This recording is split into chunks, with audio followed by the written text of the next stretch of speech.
Chapter 37. Paragraph Writing. A paragraph is a collection of related sentences on a specified given topic.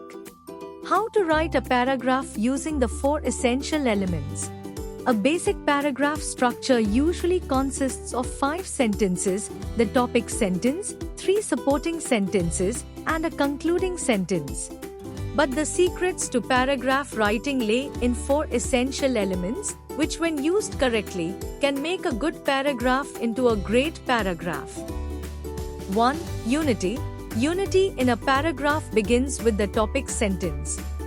Every paragraph has one single, controlling idea that is expressed in its topic sentence, which is typically the first sentence of the paragraph. A paragraph is unified around this main idea, with the supporting sentences providing detail and discussion. In order to write a good topic sentence, think about your theme and all the points you want to make.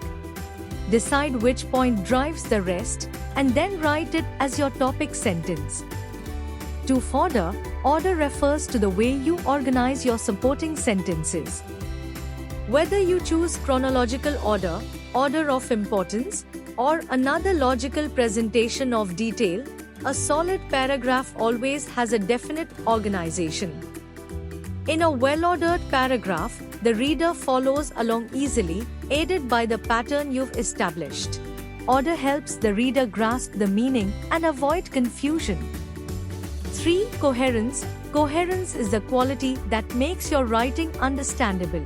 Sentences within a paragraph need to connect to each other and work together as a whole. One of the best ways to achieve coherency is to use transition words.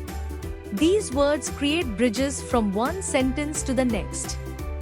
You can use transition words that show order first, second, third, spatial relationships above, below, or logic furthermore, in addition, in fact. Also, in writing a paragraph, using a consistent verb tense and point of view are important ingredients for coherency. 4. Completeness. Completeness means a paragraph is well developed. If all sentences clearly and sufficiently support the main idea, then your paragraph is complete. If there are not enough sentences or information to prove your thesis, then the paragraph is incomplete. Usually, 3 supporting sentences, in addition to a topic sentence and a concluding sentence, are needed for a paragraph to be complete. The concluding sentence or the last sentence of a paragraph should summarize the main idea by reinforcing the topic sentence. Sample paragraphs. Studying abroad. Studying abroad has 2 main benefits.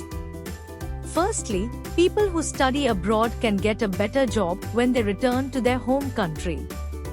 This is because their qualifications and experience mean that they tend to get jobs that are higher paid, and they can also gain promotion quickly. Another advantage of studying abroad is the independence students can gain. For example, students have to cope with the challenges of living alone and meeting new people from different cultures. As a consequence, they will become more confident in their lives and in their relationships with others. All in all, it is clear that studying abroad is a beneficial experience. Our pet cat. Mimi is my beautiful black Indian wild cat.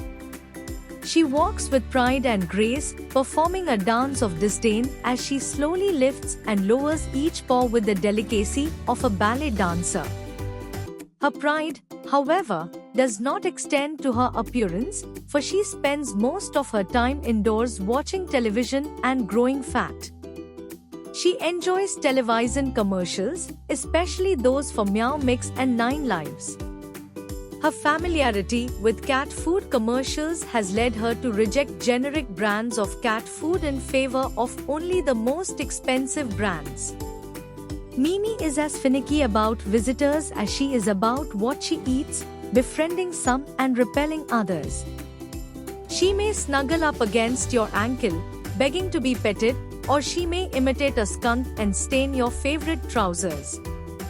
Mimi does not do this to establish her territory, as many cat experts think, but to humiliate me because she is jealous of my friends. After my guests have fled, I look at the old Fleabag snoozing and smiling to herself in front of the television set, and I have to forgive her for her obnoxious but enduring habits. A friendly clown. On one corner of my dresser sits a smiling toy clown on a tiny unicycle, a gift I received last Christmas from a close friend. The clown's short yellow hair, made of yarn, covers its ears but is parted above the eyes.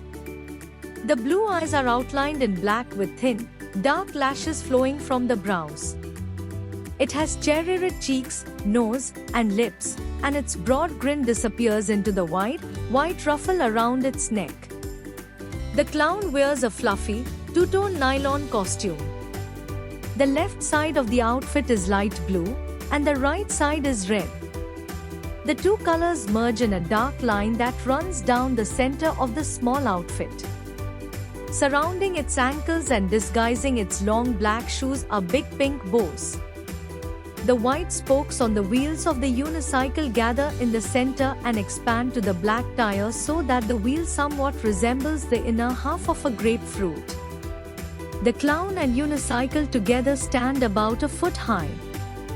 As a cherished gift from my good friend Bobby, this colorful figure greets me with a smile every time I enter my room.